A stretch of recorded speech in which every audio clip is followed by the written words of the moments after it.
Sa EAT. Sa TV5 hinahanap ba, Gordy? Nakakalito po kasi dalawa eh. Sorry. Hindi, yung EAT sa TV5 hinahanap ka, pero yung sa Itbulaga talaga sa GMA, na parang, ang sabi doon nila, parang mga friends mo naman yung mga host doon. Opo naman. Bakit hindi ka raw mag-promote doon? Hindi, yun nga po. Parang yun nga rin po yung sinabi ko before, bago pa lang po nangyari yung sa Itbulaga na paglipat sa TV5, diba na if I have to do promos with all of the shows, syempre I will not deprive the project that I'm working with the opportunity to promote it to different shows po, especially mga noontime shows natin.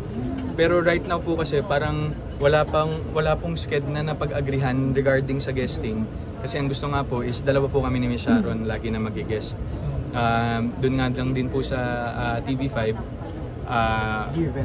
given na po yun. Hindi ka na Opo, given na po siya eh. So ako po naghihintay lang naman ng permission, pero may relationship with the Dabber Cats po ng Itbulaga po sa kala Tito Vic and Joey is still there, and the respect is still there po. Hindi po nawawala. So magpo-promote ka sa Bulaga, kina Paolo, kina Betong, gano'n? Pag ano po, ay, inaayos lang po yata yung schedule. Eventually po, matutuloy din po yan. Yes po, yes Tita Rose, of course. Sinabi mo naman yun. Opo, parang that is I always mean well po sa mga ginagawa ko naman sa buhay ko.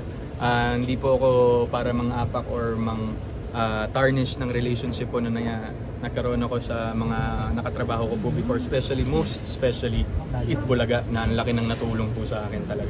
Nagkaroon ba ng offer na maging isa ka sa host ng Itbulaga, ng tape? Yes. Wala pong ganung offer. Okay. So kung sakaling may mag-push, is it possible na tanggapin mo? Or dahil sa respeto sa TVJ, magde-decline ka na lang? No po, hindi ko po siya tatanggapin.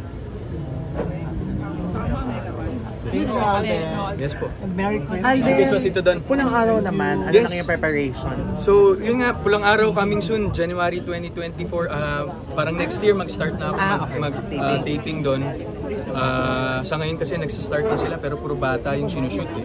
So, by that time siguro, pagbalik ko from my vacation, game na ako ulit mag-shoot. Ano nililook forward mo ng working with Barbie, David, and Sanya? Kasi parang first time na ganitong kayo yung magkakasama. I've worked with Sanya and I've worked with Barbie na sa mga anthologies. Si David, di ko pa siya nakaka-work. Pero what I'm looking forward kasi dito sa Ensam na to is the story that we're gonna tell eh. World War II siya eh. And first time ko actually nung story ko, and first time in my 13 years ko nakita si Direk Dominic Zapata. Umiyak siya habang nagpe-present.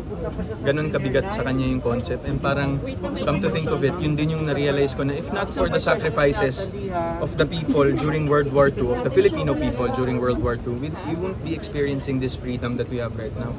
So, yun yung dun siya naging emotional.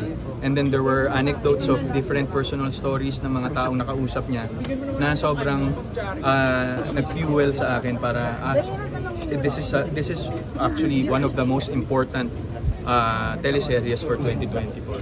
Susulit naman yung 1-year break mo sa paggawa ng soap. Diba? 1 year din eh, no?